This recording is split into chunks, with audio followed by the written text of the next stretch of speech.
ఎలా ప్రయాణం చేస్తున్నామో అర్థం తెలియని పరిస్థితుల్లోకి మన జీవితం వెళ్ళిపోతూ ఉంటుంది.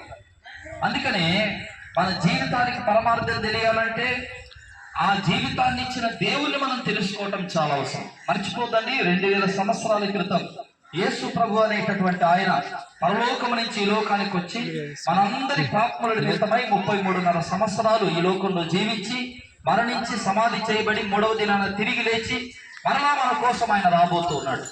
కాబట్టి యేసు ప్రభు మన కోసం ప్రాణం పెట్టాడు. యేసు ప్రభు మన కోసమే జీవించాడు. యేసు ప్రభు మన కోసమే 3వ దినాన తిరిగి లేచాడు.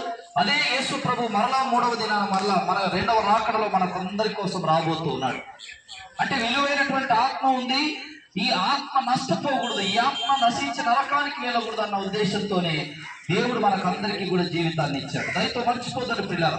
అందుకని బైబిల్ గ్రంథంలో చెప్పబడినటువంటి మాట, దేవుడు లోకముని ఎంతో ప్రేమించను కాగా తన అద్వితీయ కుమారునిగా పుట్టిన వాని యందు విశ్వాసం ఉంచు ప్రతివాడు నశింపక నిత్య జీవం పొందునట్లు ఆయనను అనుగ్రహించను అనేటటువంటి మాట బైబిల్లో రాయబడి.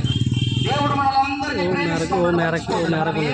సంబంధించిన వ్యక్తులమైన, సంబంధించిన వ్యక్తులమైన, ఏ ప్రాంతానికి సంబంధించిన వ్యక్తులమైన మనమందరం కూడా దేవుని పిల్లలం. దేవుడు మనల్ని ప్రేమిస్తున్నాడు. ఆ కారణం చేతనే యేసు ప్రభు 2000 సంవత్సరాల క్రితం ఈ లోకానికి వచ్చి మనందరినీ